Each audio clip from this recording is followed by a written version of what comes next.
tuh sekarang penting banget karena di kehidupan yang banyak ketidakpastian ini dari faktor politik, negara, ataupun lain-lainnya, penting sekali untuk kita memikirkan masa depan, mulai menabung dan juga investasi. Tapi juga aku mau remind untuk jangan gegabah dan juga berhati-hati, harus punya enough information dan juga jangan investasikan semua tabungan kita di satu tempat. Jadi harus kita bagi-bagi. Sama kayak aku jadinya nabung di Busposito Bank Saku dan juga punya saku bersama untuk investasi sama teman-teman. Jadi kita harus bisa dibagi-bagi instrumen tabungan dan investasinya. Investasi dirimu sendiri lebih suka di bidang apa sih, Feb, kalau boleh tahu? Ada Aku- yang mudah bidang apa? Yang mudah. Yang Yang udah sekarang aku ada beberapa di F&B.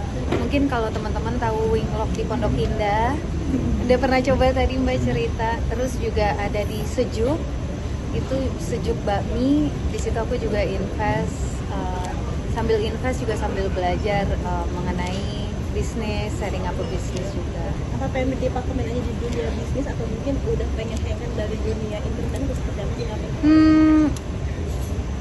Hengkang enggak juga ya, karena emang passion aku emang mencintai menciptakan karakter, storytelling, acting dari dulu udah callingnya kayaknya di situ. Jadi kalau misalkan hengkang kayaknya enggak, karena acting itu juga salah satu platform aku ngerilis energi-energi kreatif yang ada di diri aku. Tapi sendiri udah punya target belum sih Kak? Kapan mau di usia berapa gitu untuk financial freedom? Punya target ada, mimpi ada, tapi at the same time juga aku nggak mau target itu bikin aku jadi berhenti untuk terus bikin something new atau tetap jadi kreatif. Targetnya ada tapi kayaknya aku belum berani share, masih keeping it private. Kak Pevita mungkin mulai tabungan itu sejak usia berapa gitu? Aku mulai nabung gitu. Iya, aku mulai nabung. Aku bersyukur juga sih dari dulu didikan keluarga juga udah diajarin untuk nabung dari pertama kali aku kerja di umur 8 tahun, 9 tahun kalau nggak salah.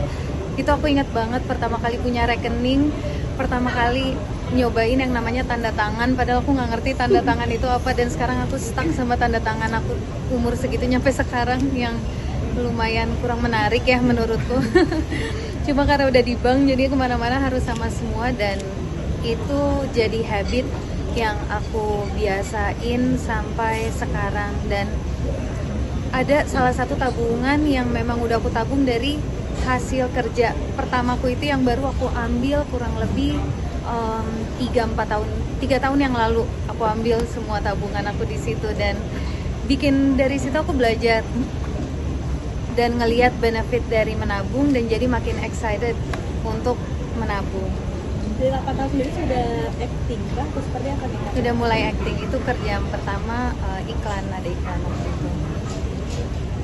Pola pengaturan Kita kan kalau misalnya kemarin nabung-nabung tinggal sekarang udah punya pasangan, kita mungkin pola tabungan bersamanya gitu kan kita. Pola tabungan bersama, kita punya mimpi bersama, dan itu kan pasti mau mimpi bersama pasangan, mimpi bersama sahabat, ataupun mimpi bisnis barengan partner. Nah itu pasti kan kita harus bisa breakdown, dan dari situ ya makin seru sih, jadi makin semangat karena ada yang nyemangatin. Karena kalau misalnya kita sendiri aja, kalau kita lagi nggak disiplin kan semua ada di tangan kita. Nah sekarang jadi ada yang ngingetin. Kita mungkin bahas obrolan bareng sama suami sendiri untuk investasi atau nabung atau segala macam gitu kan. Ada omongan kayak gitu. Tapi dalam waktu dekat mungkin tabungan berjangka bersama sang suami ada gitu atau? Jujurnya aku belum bahas ini sama suami. Maksudnya kita ada bahas tapi action plan-nya belum. Apalagi kita baru menikah juga kan. After married seorang Pevita Pierce gitu kan. Udah jarang juga nih Kak tampil di layar kaca dan layar lebar, atau mungkin pengen fokus dulu. Mungkin nanti teman-teman kalau misalkan available tanggal 19 ada premiere. Aku ada di film Komang Jadi nanti mungkin teman-teman bisa lihat di situ. Jadi tadi bilang udah lama break, nggak, kok aku masih ada. Selain Aftermath, seperti apa sih Kak Pes mungkin sekarang yang kesibukannya? Kesibukannya sekarang prioritasnya jadi berbeda. Mungkin dulu yang selalu mikirin diri sendiri aja, sekarang jadi mikirin partner, mikirin suami aku as a unit, dan juga mimpi-mimpi kita bersama. Dan it's something new, something different, and it's very exciting. Jalani sahur pertama bareng suami, apakah jadi bikin Kak makin rajin ngulik-ngulik resep makanan gitu? Enggak, justru jadi makin simple sahurnya, karena kita biasa sahur cuma minum protein powder udah, jadi kita nggak, pagi-pagi kan masih ngantuk ya, jadi nggak hektik.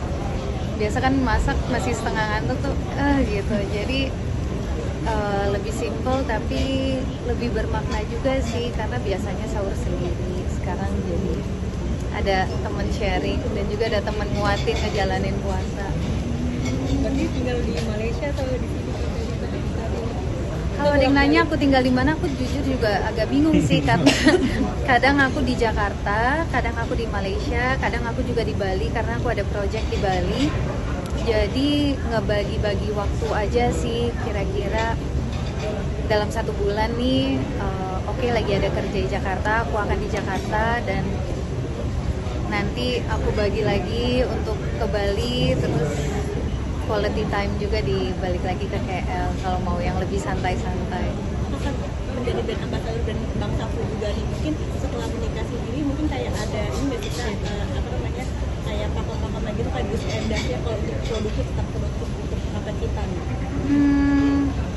atau waktu dan lain-lain. Aku bersyukur banget punya support system yang gak ngasih limitasi untuk aku berkarya, karena prioritas aku kalau misalkan prioritas suamiku kalau selama aku happy berkarya ya lakuin aja gitu. Jadi ya aku bersyukur nggak ada limitasi, dan aku juga seneng punya work life balance. Kalau sebelumnya kan work terus, jadi sekarang lebih balance. Selain rutinitas yang berubah dan status, mungkin ada secara personal ada yang bisa dari hasil belajar sebenarnya.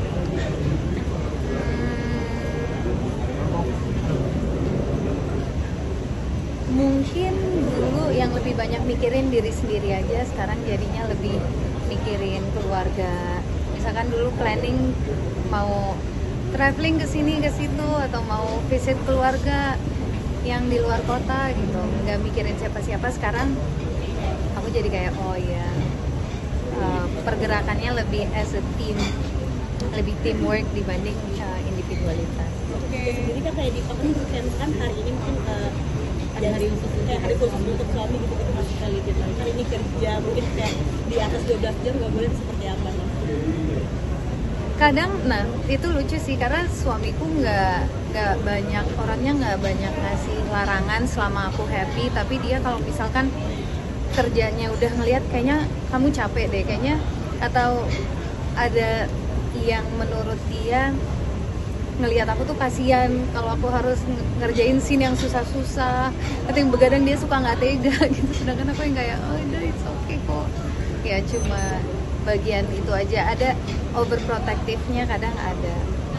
Mungkin quality time versi sederhana Kak dan suami itu kalau di rumah biasanya Quality time biasanya kita suka ngelukis bareng, suka masak bareng, suka baca buku bareng, olahraga bareng, itu juga salah satu quality time kita. Dan kita suka banget quality time sih, apalagi biasanya tiap weekend pasti kita planning buat jalan kaki gitu setiap pagi sama setiap sore. Rencana mau makan sendiri? Rencana mau makan sendiri ada nggak sih? Terakhir ya, doanya ya. Doanya. Thank you so much teman-teman.